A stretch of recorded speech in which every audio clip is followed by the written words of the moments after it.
Bueno, en nombre de Sendero Ediciones, como ya les dijo eh, la señorita Melissa, pues le damos la cordial bienvenida. Para mí es un gusto poder compartir con ustedes este tema, poder conversar un ratico, porque este tema más que ser un tema de crecimiento intelectual, es un tema de crecimiento personal y sobre todo un tema que nos va a ayudar muchísimo a madurar interiormente y a crecer en lo fundamental, que muchas veces estamos desbordados hacia el exterior. Los docentes tenemos ese problema, que por nuestra profe estamos muy desbordados hacia afuera y nos olvidamos de ir hacia adentro, ¿ya? Y resulta que en ese ir hacia adentro es donde encontramos lo esencial. Entonces, yo les quiero invitar a que en esta noche le demos espacio a entrar en nosotros. ¿De acuerdo? Entonces, primera premisa, vamos a olvidarnos de que aquí vamos a tomar conceptos muy elevados. No, no, no.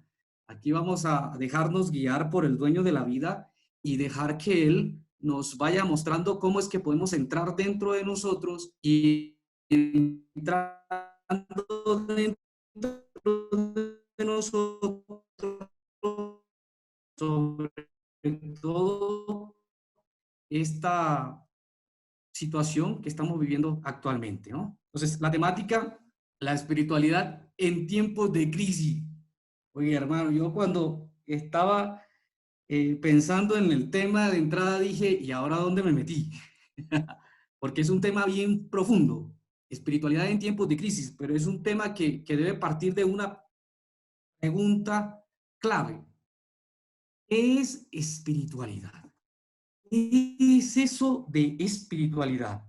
¿Qué es lo que yo entiendo por Ya, espiritualidad? Alex, creo que su internet está fallando un poco. ¿Sí? Sí, hagamos una cosa. ¿Le parece si apaga de repente su cámara para que ruede un poco más Claro. su internet? Ay, mil disculpas. Vamos a apagar la cámara. No hay problema. Apaguemos la cámara entonces. A ver. ¿Sí me escuchan ahora? Sí, sí, sí. ¿Escuchan? ¿Bien? Ok. Sí, de que se escucha bien, lo que no, para que no haya interferencia, preferible con la cámara apagada, ¿ok? Perfecto. Bueno, vamos entonces a volver a compartir la diapositiva.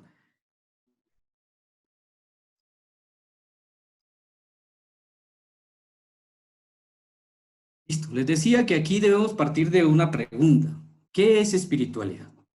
¿Qué entiendo yo por espiritualidad? ¿Qué es para mí eso de espiritualidad? Esa es la primera pregunta que te tienes que hacer, que yo invitaría a que te hagas en esta noche. ¿Qué es espiritualidad para ti? Y para que podamos entender esto y ir como quitándole de pronto, si me permiten usar el término, quitándole telarañas a esta temática o al concepto que muchas veces se hacen de espiritualidad, yo los invito a que nos vayamos primero a entender las dimensiones del ser humano.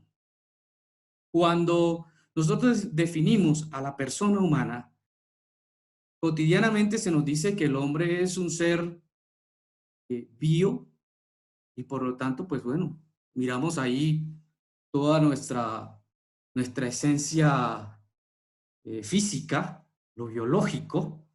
Entonces, somos bio, pero también nos dice biopsico.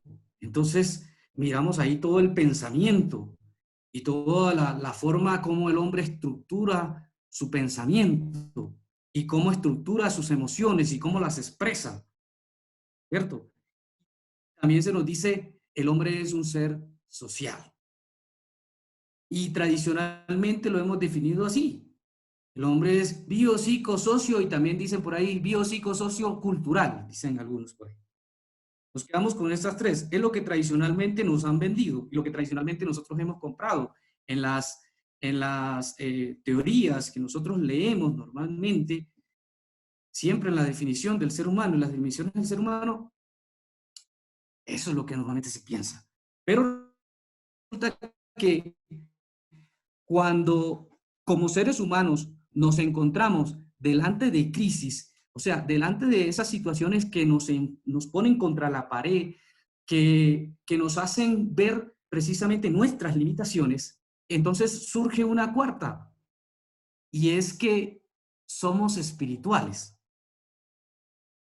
Entonces, hoy, yo no sé si ustedes han leído, seguramente sí, han leído muchos artículos hoy por hoy, a raíz de este confinamiento en el que nos encontramos por la pandemia, muchas definiciones del ser humano y están vendiendo, ¿no? Somos bio, psico, socio espiritual. Y yo digo, al fin se acordaron de la dimensión espiritual. Somos seres espirituales. Y resulta que esta dimensión espiritual es precisamente la dimensión que le da sentido a las otras y que nos permite entender en plenitud las otras dimensiones. O sea, entendiendo que yo soy un ser espiritual, un ser que tiene la capacidad de ir más allá de mi ente biológico, o sea, lo que en filosofía llamamos el somos, o sea, de la carne, de ir más allá de eso, entonces mi dimensión biológica como que cobra un mayor sentido, ¿ya? Como que cobra una mayor fuerza. Y lo mismo pasa con mi dimensión psicológica. Cuando yo me descubro como un ser espiritual, entonces mis emociones las expreso de una forma distinta. Un ejemplito sencillito. Una cosa es vivir el matrimonio como un regalo de Dios y otra cosa es vivir el matrimonio simplemente como algo natural que, bueno, fuimos creados hombre y mujer y hay que unirse, pare de contar y hay que tener muchachos. O sea, cambia tu forma de ver las cosas. ¿Sí me entiende? Y lo mismo pasa en las relaciones con los demás, la dimensión sociológica, las relaciones con los otros. Cuando yo me descubro como un ser espiritual y empiezo a trabajar la dimensión espiritual, entonces relaciono con el otro, no simplemente porque él es un ser humano igual a mí, sino porque él es mi hermano, es carne de mi carne. ¿Ya? Y entonces empiezo a entender que él también es una criatura como yo. ¿Ya? Entonces, esta dimensión espiritual le da sentido sin duda alguna, a las otras dimensiones del ser humano.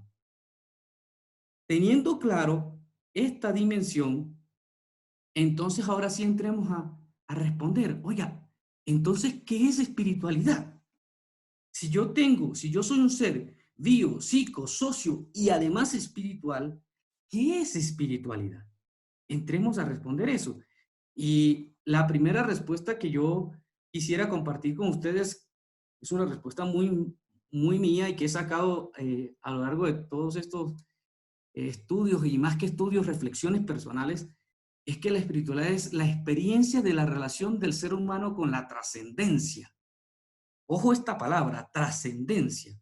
Es decir, es sentir que yo, Alexander Roja, sentir que cada uno de ustedes con su nombre, que Isabel, que María, que Marcos, cada uno de los que está ahí, que Melissa, que Lorena, que Edinson, sentir que cada uno de nosotros somos mucho más que esta realidad física que estamos viendo. Y que estamos llamados desde esta realidad biológica a conectarnos con lo que está más allá de nosotros. Entonces ahí comenzamos a descubrir que no somos simplemente una casualidad, ¿ya? No somos casualidad. Usted no viene al mundo simplemente porque, bueno, le tocó, hermano. Y pare de contar, ¿ya? Usted, para ir como ya aterrizando en el terreno en el que compartimos, el tema de la docencia, usted no es docente simplemente porque bueno, es que un día yo jugaba de chiquitica a la maestra siempre, a ser el profesor siempre, al que llevaba la regla, ¿se acuerdan? Antes era así, ¿no? Y le ponía las órdenes a mis hermanos, y yo siempre era el que explicaba, y entonces yo, no, es sentir que hay un ente más allá de mí, trascendencia más allá de mí, que me va regalando las cosas, y lo primero que me regala es la vida, el ser. Y desde ese ser entonces me invita a relacionarme con él. Y en esa medida en el que yo me voy relacionando con él, entonces empiezo a tener elementos que en mi interior me animan como ser humano, me animan y cambian mis inspiraciones, mis convicciones, cambian mi forma de actuar. Un ejemplito sencillo, ustedes lo ven en la vida cotidiana. Cuando una persona comienza a vivir una experiencia espiritual, usted comienza a notar que la forma de relacionarse con los otros cambia. ¿No se han dado cuenta de eso? Y usted dice, oye, pero ¿qué le pasó a Pepito? Que él era tal cosa y mira ahorita cómo está. ¿Qué lo está haciendo cambiar? Su relación con la trascendencia.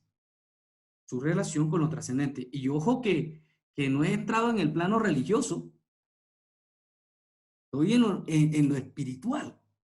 ¿Ya? Ahora, desde esas convicciones interiores, esas relaciones, entonces el ser humano se expresa y se expresa socialmente y se expresa personalmente, ¿ya? ¿Por qué? Porque su forma de expresarse empieza a cambiar porque empieza a interiorizar y a exteriorizar, desde ese interiorizar empieza a exteriorizar el rostro de Dios a los demás. No sé si ustedes se acuerdan a veces o han tenido estas experiencias que uno se encuentra con gente que uno dice, oye, pero él tiene algo que refleja paz. ¿Ya? Él tiene un no sé qué, no sé dónde que cuando uno habla con él, con ella, se siente tranquilo. Llega uno como ofuscado, como estresado, como muchas veces estamos ahorita, ¿no? Por este tema de la pandemia. Y de repente habla con esa persona y, wow, qué paz, qué tranquilidad. ¿Ya? ¿Y eso por qué? Porque exterioriza la experiencia interior que ha tenido con Dios, ¿ya? Y entonces todo su ser lo muestra a los demás. Entonces, esto para mí son como las definiciones esenciales de la espiritualidad. La experiencia de relación con del ser humano con la trascendencia. Y que esa experiencia de relación del ser humano con la trascendencia, entonces le permite cambiar su forma de relacionarse con los otros. Vean cómo esa dimensión espiritual va iluminando las otras dimensiones que veíamos, lo psicológico, lo sociológico, y también va configurando la persona. ¿Ya? Ahora bien, veamos la espiritualidad desde lo que hoy está de moda, y es el tema de las teorías psicológicas. Y los docentes yo creo que lo que más han leído eh, en los días previos, en el caso de los que están en la costa, en los días previos a iniciar el año escolar, y en el caso de la sierra, apenas empezó la pandemia y apenas la ministra lanzó esta expresión de que los docentes tenían que ser tutores emocionales de los muchachos. Creo que una de las cosas que más se han puesto a leer es la psicología. Y vamos a ver cómo esto me ayuda. ¿Ya? Y una de creo que de las teorías que más le hemos dado con fuerza es la de las inteligencias múltiples, ¿cierto? De Howard Gardner. Y entonces pareciera que nos convertimos expertos en leer esto. Y las 4 inteligencias, y no, mentira, no son 4, no son 7, y después, no son 7, son 8, son 8 y tal. Chévere, ok. Pero vean, señores, en las inteligencias múltiples también está presente la espiritualidad. ¿Cómo y dónde la vemos? Si Gardner en ningún momento las mencionó.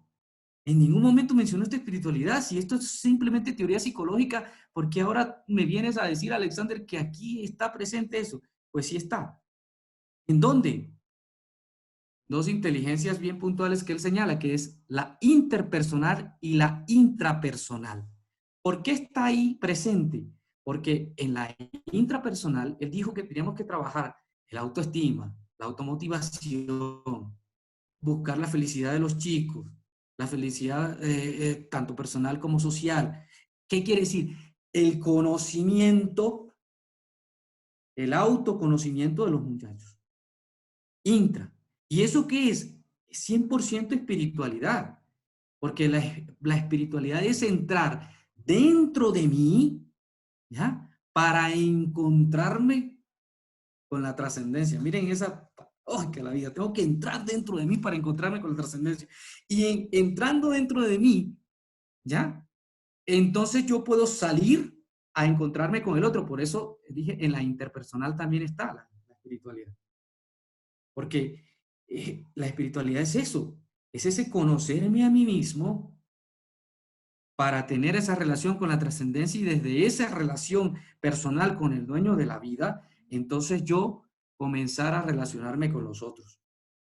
Es primer elemento clave en las teorías psicológicas, la primera teoría psicológica que yo quisiera que nos quedara bien clara. La segunda es una que a mí me encanta mucho y que yo sé que ustedes han leído un montón de esa hoy por la inteligencia emocional de Daniel Goleman. Y hoy hablamos y todo el mundo se la pasa hablando de eso y la inteligencia emocional de Daniel Goleman, el Goleman para aquí, Goleman para allá y ta, ta, ta. ¿Y qué es eso? Oiga, esta imagen, por eso la quise poner, esta imagen es el resumen de la inteligencia emocional. Es que buscar conectar el corazón con los pensamientos. ¿Ya? Conectar corazón con cerebro. Y resulta que la espiritualidad es esa chispa, ¡pah! Esa chispa maravillosa que me permite conectar de una forma idónea, de una forma enorme, el corazón con los pensamientos. Y aquí yo quiero ponerles un ejemplito bien práctico de la vida cotidiana. Cuando una persona, cuando un ser humano vive simplemente por vivir, respira porque tiene que respirar, camina porque tiene que caminar. O sea, solamente por su accionar biológico, y pare de contar, sus sentimientos son distintos a aquella persona que descubre o que tiene una experiencia espiritual. Son muy distintos. Ejemplito, otro ejemplito más, y que también lo vamos a profundizar en la eh, siguiente teoría psicológica que vamos a ver. Lo que estamos desafortunadamente viviendo como humanidad. O yo diría afortunado, y ahorita cuando entra el tema de la crisis se van a dar cuenta por qué digo que es afortunado que lo estemos viviendo. Hemos tenido que ver la pérdida de muchas personas, ¿no?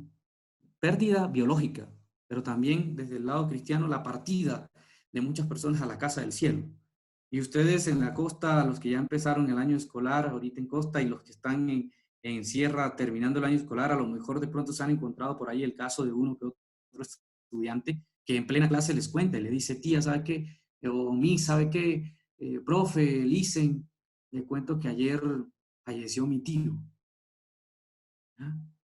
O que el fin de semana yo fui al sepelio porque ahorita la gente mucha gente, no sé si ustedes han visto los videos, hay mucha gente que ni siquiera respeta eso de que distanciamiento social y no sé qué, cuando hay muerte, todo el mundo agarra para el cementerio, mucha gente, ¿no? Y entonces el niño te puede contar, ¿sabes qué? Y le cuento que cuando estábamos allá, yo vi a la prima mía que estaba llora y llora y llora y quería sacar a la mamá de la urna. Y le golpeaba el cajón así, ¡pam, pam, pam, pam! Y quería que se levantara. Y uno dice, es que tiene una pena muy grande, es que tiene un dolor muy grande. Sí, tiene un dolor muy grande, es verdad, como los tenemos todos los que hemos tenido que vivir la muerte de un familiar. En el caso mío, yo en el año 2013, por ejemplo, vi a mi padre y a mi madre, y son dolores terribles. ¿Ya? Son dolores grandísimos. Es un dolor inmenso el ver partir, ¿ya? Eh, has tenido una experiencia espiritual cuando tú has trabajado tu espiritualidad. En ese momento, la espiritualidad te permite sacar fuerzas de donde menos crees. Eso no quiere decir que no vas a ir. Es tu mamá, es tu papá, es tu tía, qué sé yo, vas a llorar. Pero la forma de, el ver la muerte va a ser muy...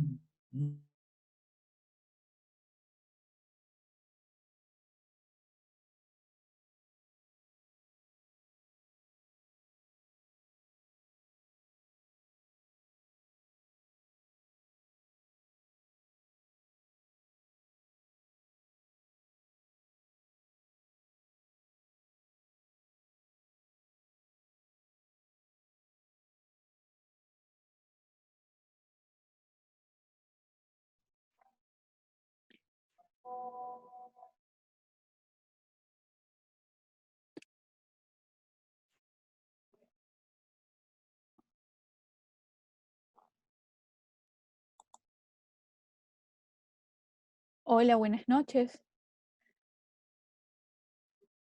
¿Me escuchan?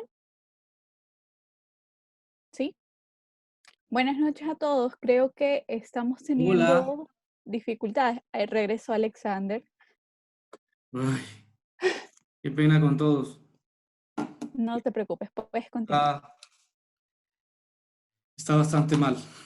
Bueno, les estaba diciendo que en el tema de la inteligencia espiritual, de la inteligencia emocional, perdón, la espiritualidad nos ayuda, es esa, como esa chispa que nos ayuda con mucha fuerza a conectar el corazón con el cerebro, es decir, nuestros sentimientos con nuestros pensamientos.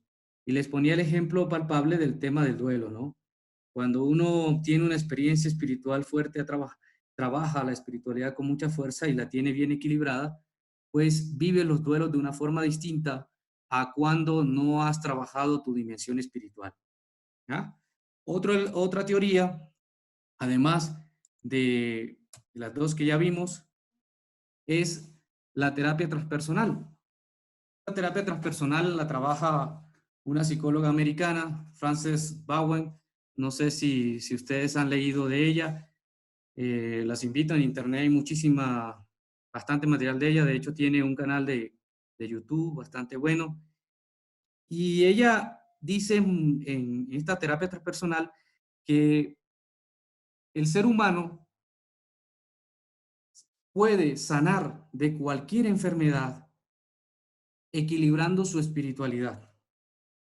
Miren eso, maravilloso, ¿no? O sea, lo que ella trabaja aquí es la sanación del cuerpo a partir del equilibrio del espíritu. O sea, a partir de que la persona entre en sí mismo, interiorice y interiorizando, entonces se encuentre con su trascendencia. ¿Ya? En esa terapia transpersonal que, bueno, hay algunos teólogos a los cuales no les agrada mucho porque en la terapia transpersonal se usa mucho el yoga y tal, pero a mí en lo particular digo, oye, es una forma de también sanar el cuerpo a partir del espíritu.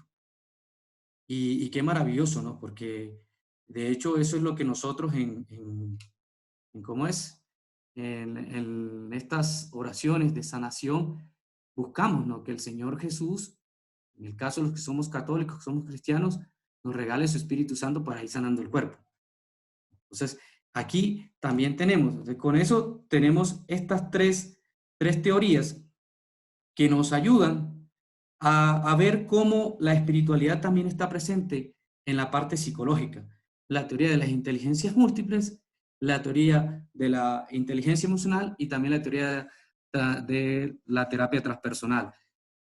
Después, en otro taller, si Dios nos permite, pues podemos ahondar un poquito más en esto, sobre todo porque estas tres teorías con otras más nos van a ayudar a ver el tema de un tema que hoy está muy fuerte, sobre todo los que son docentes de religión, seguramente han escuchado, las hermanas, veo muchas hermanas conectadas, seguramente han escuchado el tema de la inteligencia espiritual, ¿no?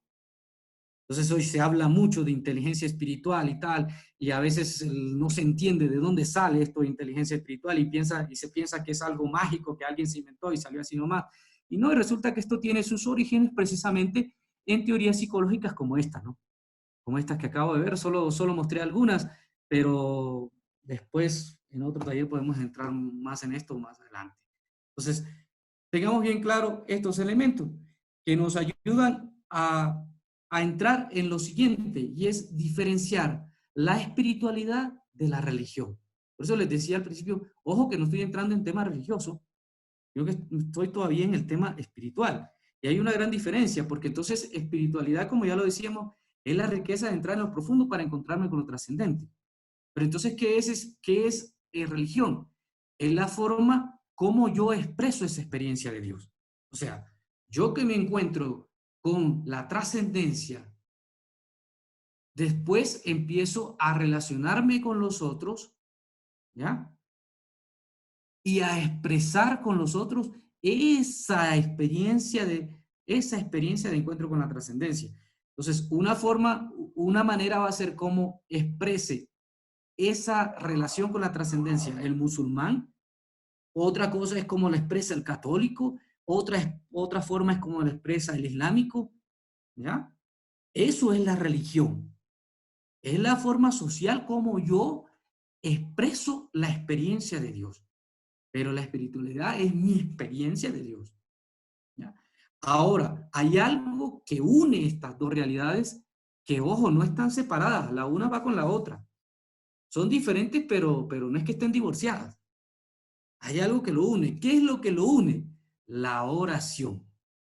La oración nos lleva a tener una profunda y sincera experiencia de Dios. Ojo, eso quiere decir que la oración entonces es que precisamente lo que yo estoy seguro que muchos están pensando ahí, que es la definición clásica. Decimos, ¿oración qué es? La oración es el diálogo. ¿El diálogo con quién? Con la trascendencia. Y ese diálogo con la trascendencia lo tienen todas las religiones del mundo, todas. Ese diálogo con la trascendencia es la base para la espiritualidad, es la base.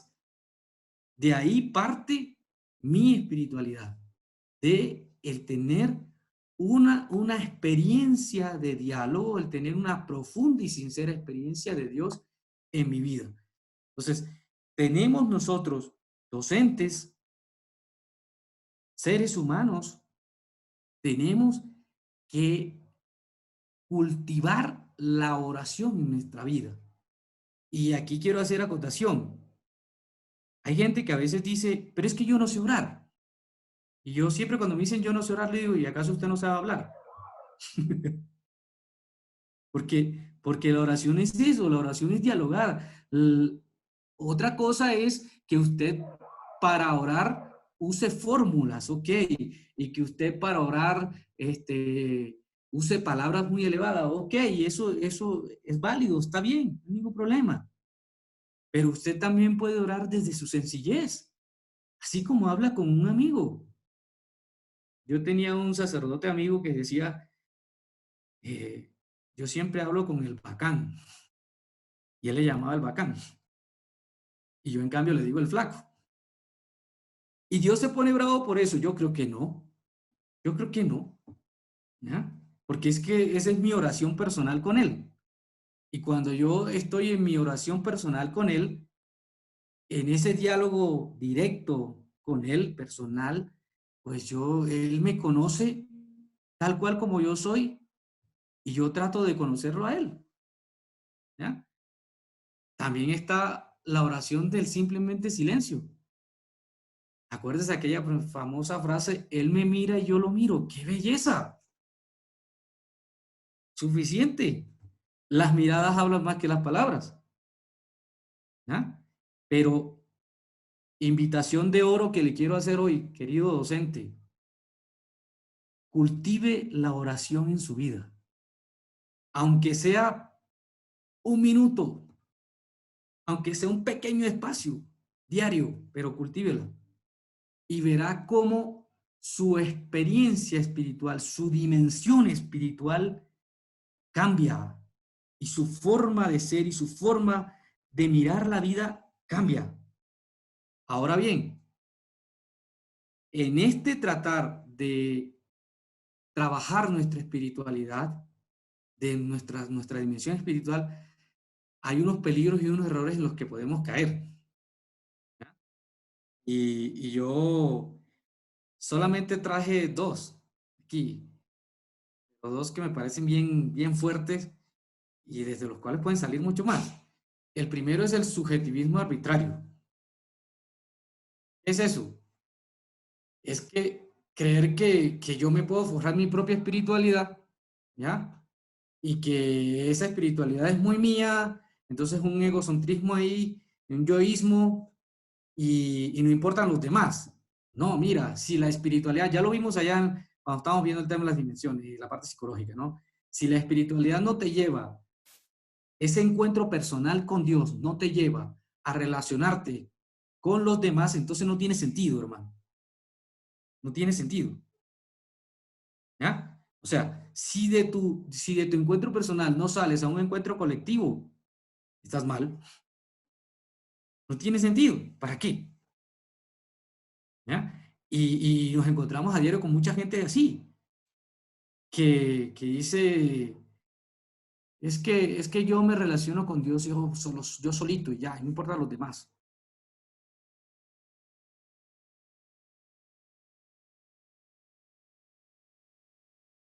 Y, y, y, y, y- y entonces, yo solito, hay un temita y es el tema de gusto y opiniones, ¿no? Y entonces creer que el segundo que X espiritualidad de X religión, pero la vive o dice vivirla porque resulta que allá está alguien que me está diciendo las cosas que yo quiero escuchar. No las que Dios me quiere decir, sino las que yo quiero escuchar. Y cuando me dice cosas que no me gustan mucho, pues me voy para otro lado. ¿Ya? Y entonces ahí caemos en el segundo peligro, y es el tema del Dios comodín.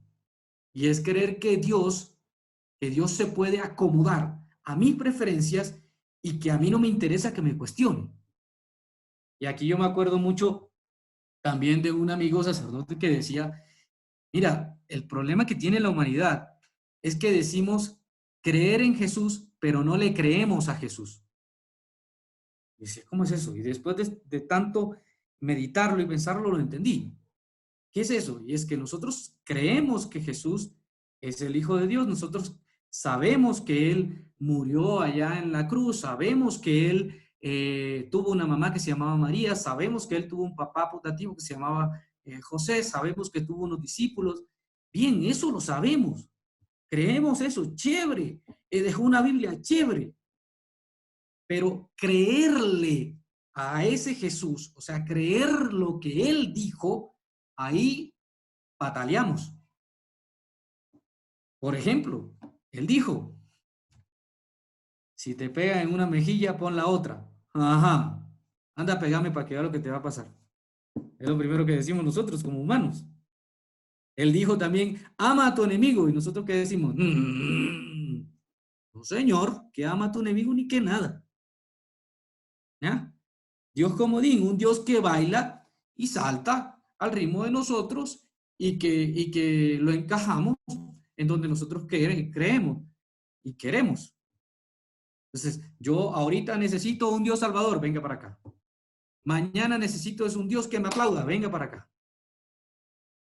Y son dos peligros bien fuertes, dos peligros a los cuales tenemos que tener mucho cuidado y sobre todo este peligro del Dios comodín, ¿ya? Que no es lo que la trascendencia, no es simplemente lo que yo creo y me acomodo, no señor. Ahí tenemos que tener mucho cuidado con eso. Ahora, ¿cómo vivir desde esta base psicológica y desde este definir la espiritualidad? Entonces, ¿cómo vivirla? ¿Cómo vivirla? Bien, vamos a ver unos 5 elementos así como bien claritos que voy a ir mostrando. El primero, convertir la crisis en un tiempo de gracia y de salvación. Ojo con eso. Y ahí la Sagrada Escritura nos ilumina. En Hebreos dice clarito, démonos con plena confianza a la sede de la gracia a fin de obtener la misericordia y hallar la gracia del auxilio oportuno. Pila ahí. ¿Qué quiere decir? Oiga, la crisis es una oportunidad. Y sobre todo es una oportunidad para encontrarnos con nosotros mismos y encontrarnos con el dueño de la vida. En primer momento eso. ¿Cuándo usted en su vida había tenido tanto tiempo para estar en casa y aprovecharlo no solamente para estar pendiente del Facebook, sino también para sacar espacios para compartir en familia y sacar espacios para orar? ¿Cuándo habíamos tenido esos espacios? Es una oportunidad. Es una oportunidad para leer, para formarnos. Es una oportunidad de oro para acercarnos a la gracia del dueño de la vida. Segundo elemento bien clave. Es una oportunidad esta crisis para vivir en plenitud. Una auténtica espiritualidad para estos tiempos de crisis abarca todo lo que constituye la vida y las actitudes que manifestamos ante ella. ¿Esto qué quiere decir? Oiga, poner los pies sobre la tierra. Tener los pies sobre la tierra, vivir con actitud positiva, pero lo real, y comenzar a ponernos retos. Miren esta escalera aquí que les hemos puesto, ¿no? Para que nos ayude a entender esta segunda parte de cómo vivir la espiritualidad hoy. Es, usted ubíquese, comienza a ubicarse en esta escalera. ¿En dónde está? En el no lo haré, no puedo hacerlo, no, yo no puedo con eso, no, yo no voy a hacer, o yo quiero hacerlo, y se queda simplemente en el querer y ya. O empieza a cuestionarse y a decirse, bueno, ¿cómo voy a poder, cómo voy a hacer tal cosa? Bueno, voy a intentarlo, a ver si puedo. Yo puedo, voy a hacerlo. Y cuando quiere ver, ya hace las cosas. O sea, esta crisis es una oportunidad para vivir en plenitud esta vida hermosa que Dios nos regaló, con sus altos y bajos, pero es una vida hermosa y tenemos que vivirla en plenitud, pero con los pies aquí en la tierra, conectados con la trascendencia, pero con los pies aquí y con una actitud positiva frente a ella. No siempre quejándonos, es que, ay, Dios mío, ¿y ahora? ¿Y cuándo vamos a salir de esta pandemia? Y Dios mío, ¿y por qué aquello? Y te llenas de un montón de cosas que lo que hace es ofuscarte, lo que hace es oprimirte. Y esa opresión se la transmites primero a ti mismo y luego se la transmites a los que te rodean y sobre todo a tus seres más queridos. Entonces, ojo con este segundo elemento, ¿no? El primero que era, la crisis es una oportunidad, es un tiempo de gracia. Y el segundo que estamos viendo, la crisis es un tiempo para vivir en plenitud con los pies en la tierra. El tercer elemento, tomar conciencia de nuestras limitaciones humanas. Es una oportunidad de oro, yo creo que nunca la habíamos tenido para tomar conciencia de la limitación humana. Y la primera limitación, ¿qué nos genera? Miedo. El miedo. Y hay gente que piensa que el miedo es malo. No, el miedo no es malo. No es malo. El miedo es una reacción natural del ser humano que te permite decir, hey, tienes limitaciones, no eres el todopoderoso. Tú no eres el Superman, no eres el Super Saiyajin que te la sabe toda, que tiene superpoderes. No. tienen limitaciones. Y ahí la Sagrada Escritura, Juan dice, Juan capítulo 16, versículo 33, dice, en el mundo tendrán aflicciones, pero no tengan miedo. Yo he vencido al mundo. O sea, nadie nos dijo a nosotros que vivir era fácil, ¿o sí? O a alguien cuando nació le pusieron un manual debajo del brazo que decía con punto y coma cómo era que tenía que vivir. No, a nadie nos pusieron eso. ¿Por qué? Porque la vida es siempre lo que veíamos en la otra parte, la vida es siempre, en el primer elemento que veíamos, la vida es una oportunidad, siempre una oportunidad para crecer. Lo que pasa es que nosotros siempre, aquello de lo que no tenemos control, nos da miedo, los cambios nos dan miedo. Entonces, pila con ese elemento, el miedo. Y de esa primera limitación, y la segunda limitación es salir del egocentrismo. Esa preocupación excesiva solo por mí, por mí, por mí. Primero yo, segundo yo, tercero yo, cuarto yo, quinto yo, yo siempre. Los demás no importan. Y entonces estamos pendientes del perfeccionismo de nosotros y el cuerpo y tal, y mira que me veo bien, y mira, y está bien, ok, cuida tu cuerpo, cuida tu salud, pero no caer en un yoísmo profundo, porque es un extremo y los extremos siempre son malos, son perjudiciales. Y ahí Corintios nos dice, es duro porque nos dice, oiga, ¿no saben ustedes que su cuerpo es templo del Espíritu Santo? ¿Qué quiere decir? ¿No saben ustedes que es que el cuerpo yo se los presté? Que el cuerpo de ustedes habito yo. Entonces, tenemos que caer en la cuenta también de esta limitación que como seres humanos solemos tener. Y es mirarnos primero nosotros, segundo nosotros, tercero nosotros y después los demás. La crisis es una oportunidad para también mirar hacia el otro. Y por eso está el tercer elemento que tenemos que vencer esa limitación, y es no olvidar a los vulnerables. En verdad les digo, siempre que no lo hicieron con alguno de estos más pequeños, ustedes dejaron de hacerlos a mí. Es en Mateo 25, 45. ¿Qué quiere decir? El Señor siempre nos está invitando a que, oiga, sal al encuentro del otro y sobre todo sal al encuentro de los más débiles, de los más vulnerables. La crisis es una oportunidad para esto. Y ese débil, ese vulnerable, ese que necesita que una mano amiga o una voz amiga puede estar a tu lado, más cerca de lo que tú crees. Puede ser tu hijo, puede ser tu pareja. Ese vulnerable puede estar ahí durmiendo contigo, en tu casa. No necesariamente tiene que estar afuera de tu casa. Entonces, tenemos que mirar eso. Cuarto elemento, vivir la espiritualidad de la unidad. Y puse esta foto porque no sé si ustedes reconocen a esta señora que está aquí junto a su santidad, Juan Pablo II. Ella es Chiara Lubitz. Chiara Lubitz es la fundadora de un movimiento, los años 80 más o menos, que se llama el movimiento de los focolares. Esta señora es la impulsadora de eso que hoy conocemos como espiritualidad de la unidad. Y lo hizo a partir de esa frase de Juan 17:21, que todos sean uno. ¿Y cómo fue eso?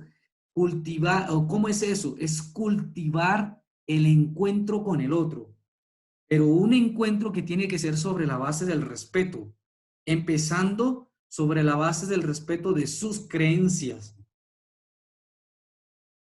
Y para eso, ojo aquí, escuela católica, ojo aquí, para eso es necesario que nosotros sepamos qué tipo de estudiante tenemos espiritualmente, es decir, cuál es la espiritualidad que profesan las familias que tenemos en nuestros colegios.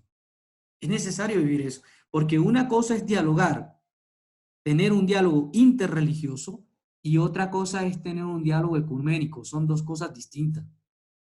En el diálogo interreligioso yo dialogo con aquel que es de otra religión, de otra profesión religiosa, o sea, que no es cristiano. Entonces yo dialogo por ejemplo, con el chico que es árabe, que está en mi salón y es árabe, que son voy a poner los casos más comunes en Ecuador, de pronto un chico que es sirio, que es libanés, y resulta que ellos son musulmanes, ¿ya? O dialogo con, como decimos nosotros popularmente, ¿no? Con el chinito, el estudiante que es oriental, porque nosotros a todos le decimos chinito, pero resulta que él no es chino, él es coreano o es japonés, pero a todos le decimos chinito, porque como le vemos los ojos rasgados, ¿ya? Y entonces tengo que entrar a dialogar con ese estudiante y entro sobre la base de ¿qué? Del respeto de sus creencias,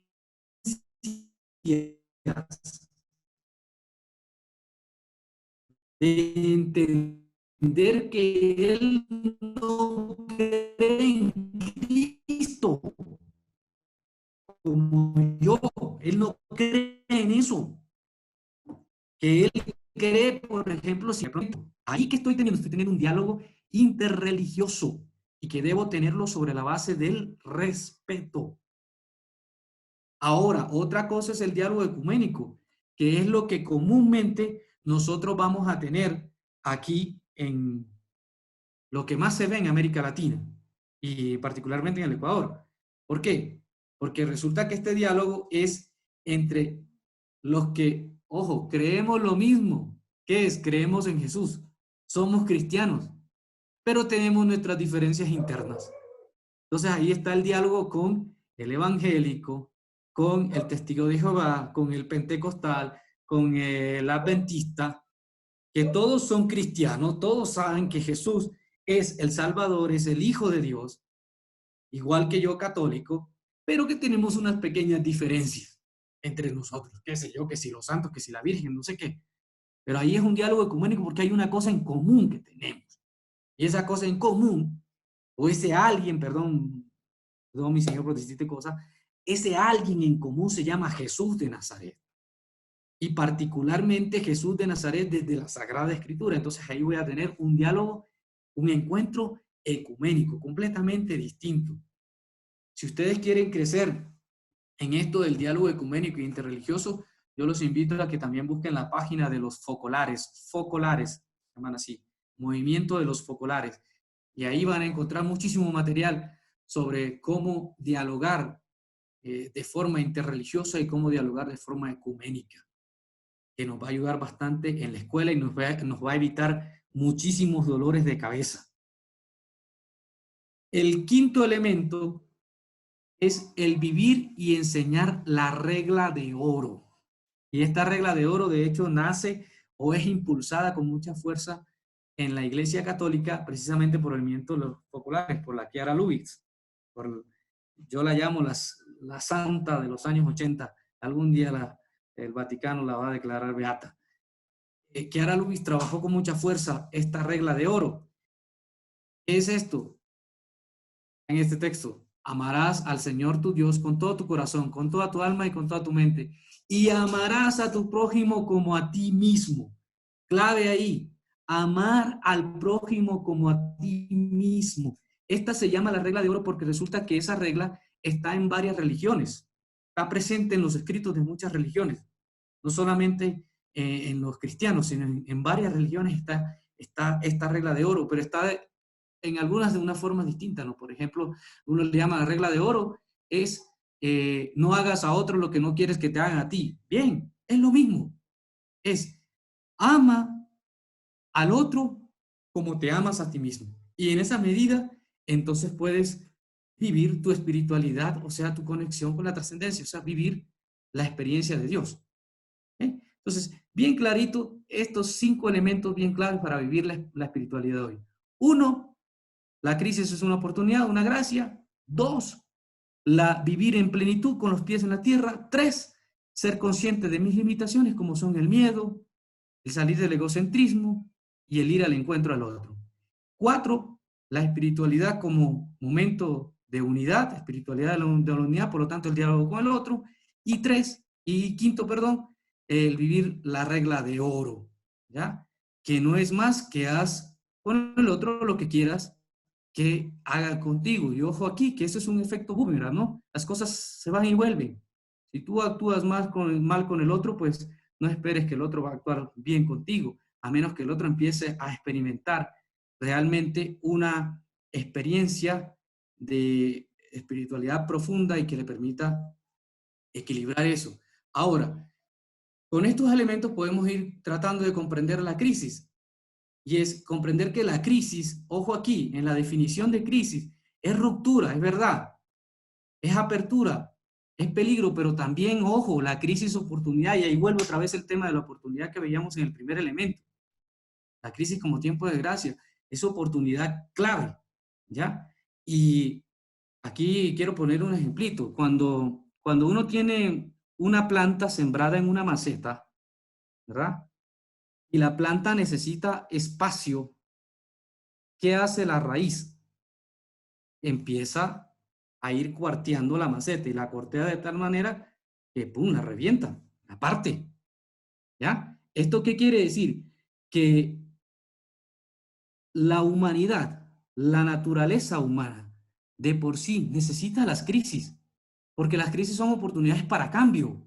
San Agustín decía que la fe que no se cuestiona no crece. Es decir, la fe que no entra en crisis no crece, hermano. Cuando usted solo es amor y paz, hermano, como dirían en la época los hippies, amor y paz y todo chévere y tal, y nunca se cuestiona, pues peligroso. El Papa decía, en un video que leía por ahí del Papa, el Papa decía clarito, ¿no?, que la humanidad sin crisis está enferma. Y resulta que ahorita la gente, por una enfermedad, dice estamos en una crisis. Qué cosa, ¿no? Entonces, ojo con este elemento, es una oportunidad de oro, pero ojo, esta oportunidad de oro nosotros tenemos que vivirla no solos, sino que necesitamos de compañía, necesitamos del otro, porque cuando tú te enfrentas a la crisis solo, peligroso, puedes comenzar a ver las cosas que no son. ¿Ah? Y vuelvo y repito la frase del Papa, una humanidad sin crisis está enferma. Necesitas siempre de enfrentar esas crisis con compañía. Si tú, docente, empiezas a sentir crisis emocionales, es buscar ayuda.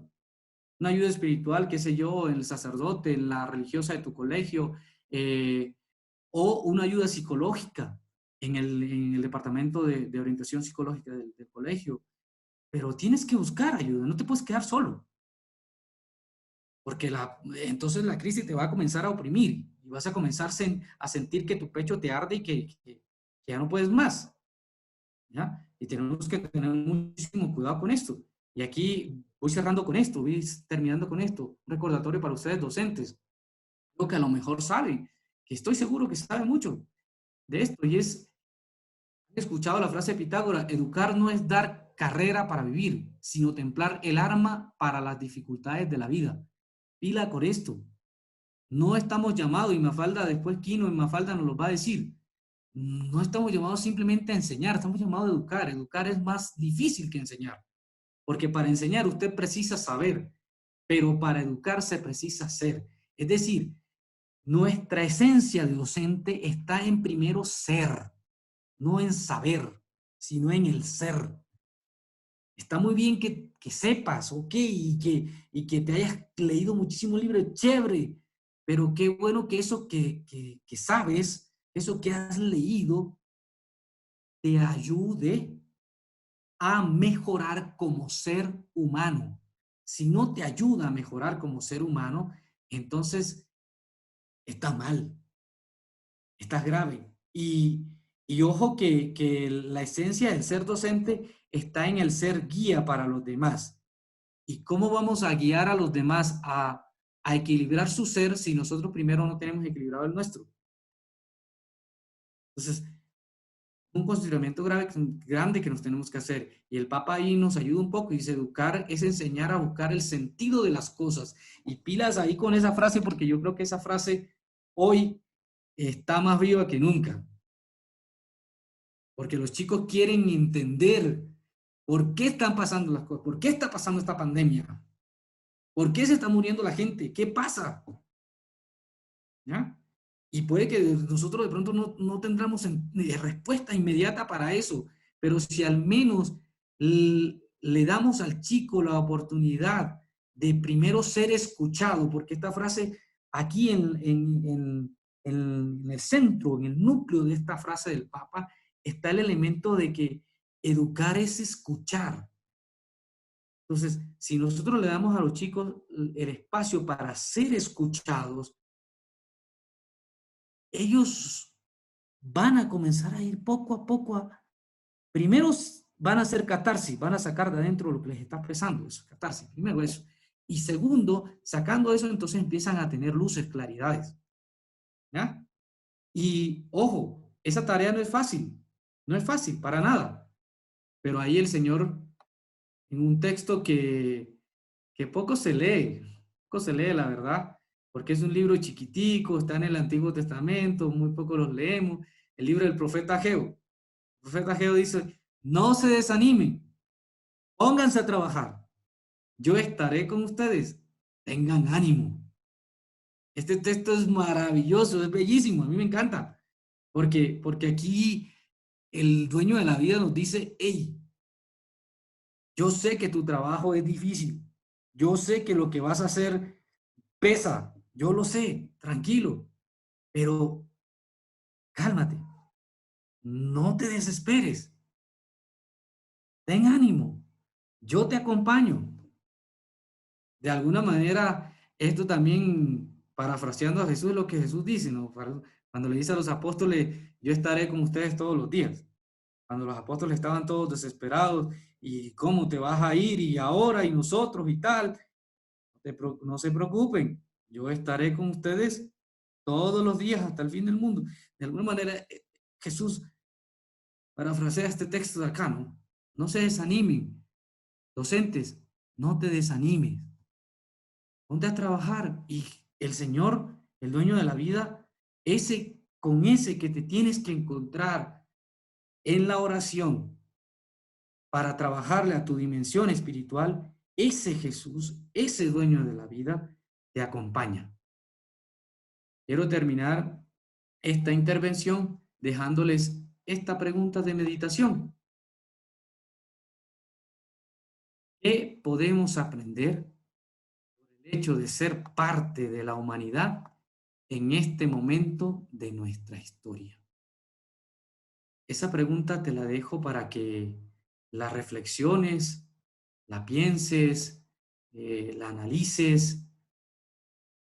Hoy cuando te vayas a acostar, qué sé yo, piensa en eso. ¿Qué puedo yo aprender por el hecho de ser parte de la humanidad en este momento de la historia? En este momento en el cual el mundo está convulsionado, está en crisis, desesperado. ¿Qué puedo yo aprender de aquí? Porque dándole respuesta a esto, yo te aseguro que vas a tener herramientas fuertes para cuando tus estudiantes te empiecen a cuestionar por cosas que ellos no entienden de lo que está pasando ahorita. Entonces, que el que tenga oídos, que oiga, y el que tenga fe, que practique. Gloria al Padre, al Hijo y al Espíritu Santo, como era en el principio, ahora y siempre, por los siglos de los siglos. Amén.